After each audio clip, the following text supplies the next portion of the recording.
that time. Yeah, he's still performing. I'm not going to be an old man in front of Hackett. Yeah, but just to watch him awesome. march was down. Was it a sad kind of funeral? But Buddy Hackett was kind of old. It was great. Yeah. It was really great because his rabbi was really funny. Like, Hackett loved his grandkids so much. And then Hackett said to his rabbi, "What is it that I love grandkids so much?" And the rabbi says, "Common enemy." You both can't stand your kids. That's great. There's a lot of legendary stories about you and George. Okay. And with all puppet acts, you guys all seem to wind up at some point, whether it's urban legend or not, wind up arguing with one another when you don't think anyone's watching. Well, I do that now to carry it off. I'll have a fight with George as I'm walking off this after doing a set, just so people think that there's that Twilight Zone component, that I have an offstage life where I'm a tortured guy and a dummy, who's fucking yelling at me and stuff. That's not at all real. I don't. You've even like in a drug haze, you never just sat there and argued with George. No, I don't think so. No, I don't take him out unless I'm being paid. What made you? I've always wondered this about guys that do what you do. What attracted you to it initially? He just said it was the first question. When? About Paul Winchell. Well, I was Paul Winchell. But no. I mean, hold on. That's not what I mean. If I yell at you, tell me he won't smash me when he comes up. That's not what I mean. But I mean, like, what was it? You talked about who influenced you and what you like, but there's something so different about this versus saying I want to get up on stage and just be funny. Yeah. There's something that attracts a juggler to juggling. It's a very specific thing, even though we're all in stage performance. Like, but what was it about having my this? 7-year-old brain was fascinated by those puppets, and I had to know how they worked. Because you never saw what he was doing back there, so I wanted to see for myself what mechanics were in there. It took me years to finally get a professional doll. I was only able to get a Jerry Mahoney with the string in the back of the head. That's just what I wanted to do. I decided, almost immediately that that's what I wanted to do, and I was working pretty fast after that. I was doing like birthday parties and camp shows and stuff like that. Yeah, I mean, it's incredible. I watched that Elmo documentary, Being Elmo, whatever. It's like that guy.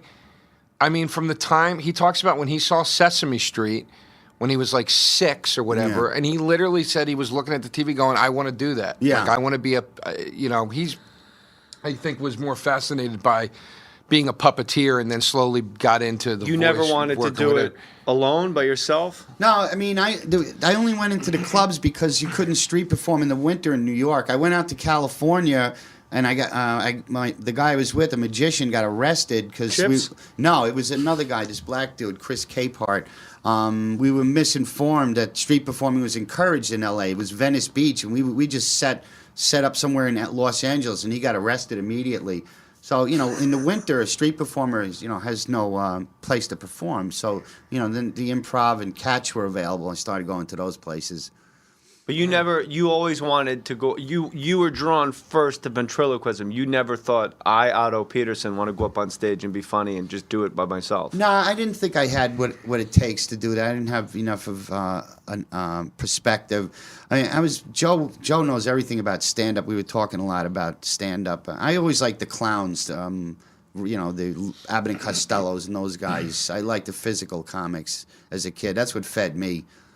Well, that's interesting because I think that a lot of those guys from that era, the Abbott and Costello era, I think all of them either played off of a straight man or their comedy relied on people reacting to it in some way. Yeah. Do you know what I mean? There was nothing, like a clown can't be a loner, really. There's got to be the other person there. That's true. The Do you know what I'm saying? Two-man dialogue. Yeah, the straight man always got more money in those days. Abbott got 60 and he got 40, even when they were doing movies. Yeah, exactly. It's that was some weird tradition because there was no shortage of fat little comedians, but there was a shortage of good straight men back then. Right.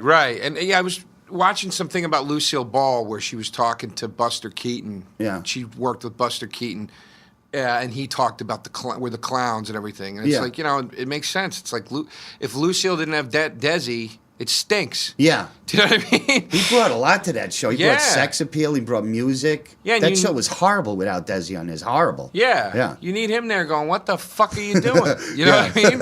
Lucy, why you do to your face? Yeah.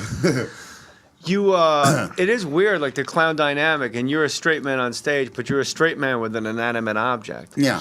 And so you have a secondary, a third, and a fourth job. Is you got to bring him to life. You have to get a reaction from the crowd through him. You have to apologize for him. Thanks for recognizing all that. I really appreciate it. Most people just go, his fucking lips are moving, he sucks. Let's go see Jeff Dunham now. You know, they just judge me on that one fucking thing, you know. I could do it without moving my lips. It's just too much fucking pressure. You know, I can't enunciate enough. I'd rather be heard. I'm telling you, Colin and I sat and spoke on Mohr Stories for like 30 minutes about you and the genius of what it takes to pull that show off. And I'm glad you're here because I think it's time. I mean, look, everyone loves Otto and George, but I mean, I hate to break it to you, there's no George. Yeah.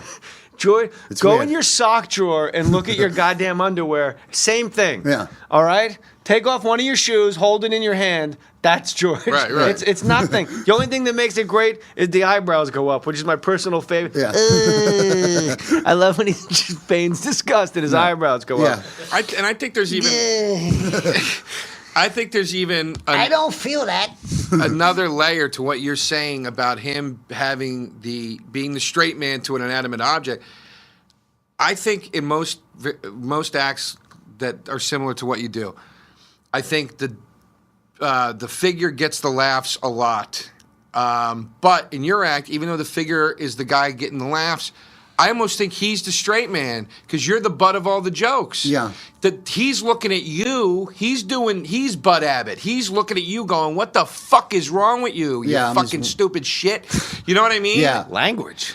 And I'm sorry, I get passionate about this. Yeah. But you know what I'm saying? Like, even though you don't have as many of the literal punchlines as he does, you're still... I mean, not as much. It's like 95 to 5. Would you agree?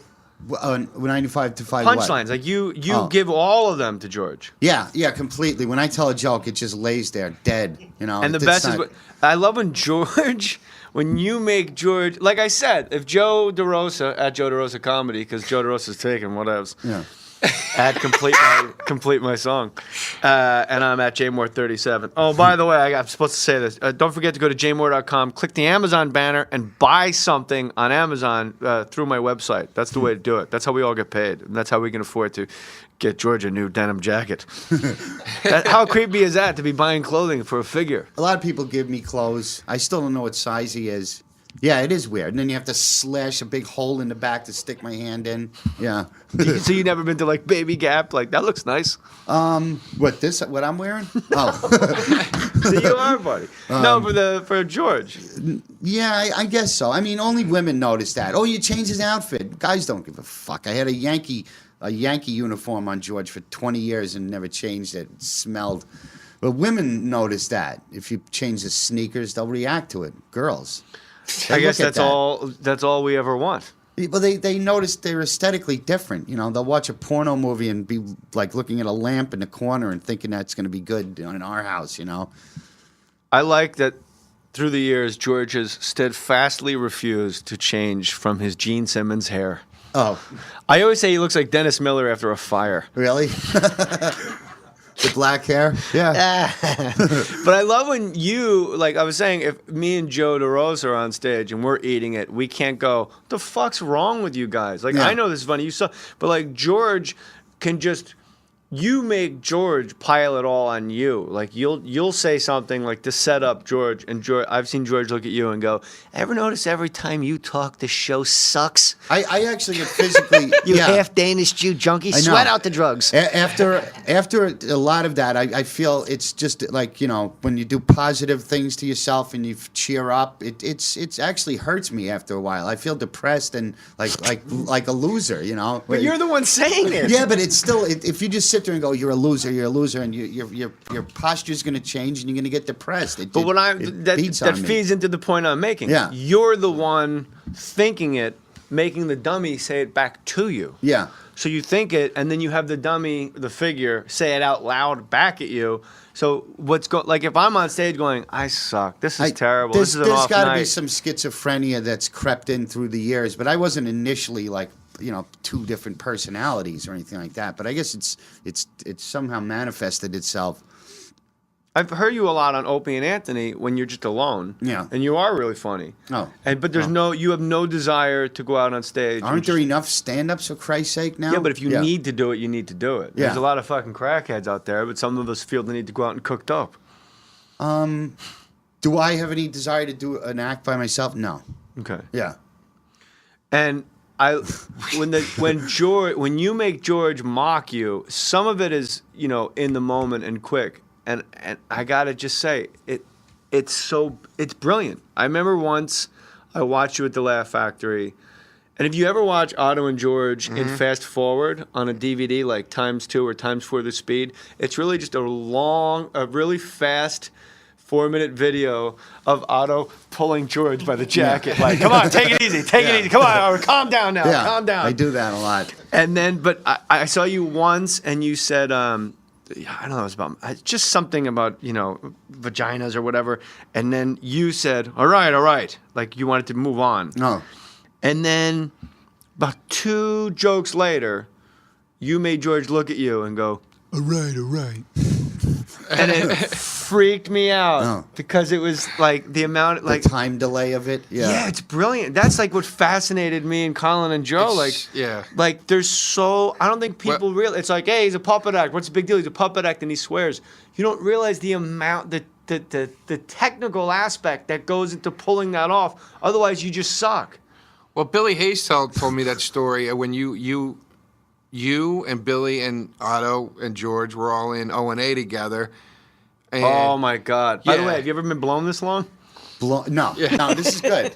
I feel like Joe's being neglected.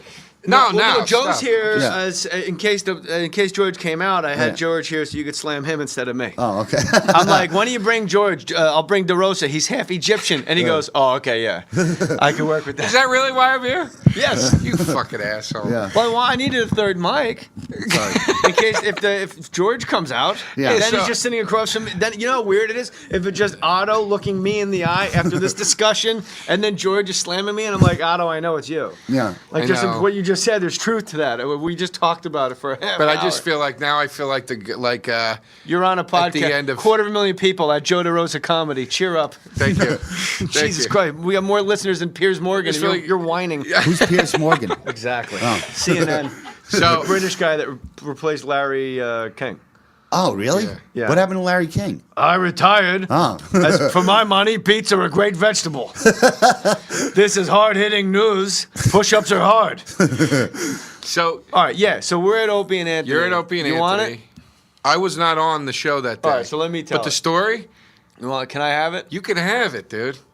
All I'm right. serious. Because I don't want to correct you if anything goes south and look like a jerk. So let me just do this. No. Because I was there. It's yeah. You were talking to us back in the NEW days of Opie and Anthony. Our buddies, Opie and Anthony. Okay, terrific. They're on XM, Sirius Satellite Radio, opieandanthony.com. What? Yeah. All right, why don't you just blow everybody and Billy would take less time? You were talking to Opie. There's a New York... Now, listener, you got to picture this. Otto is just a regular, handsome-looking guy, like just a guy.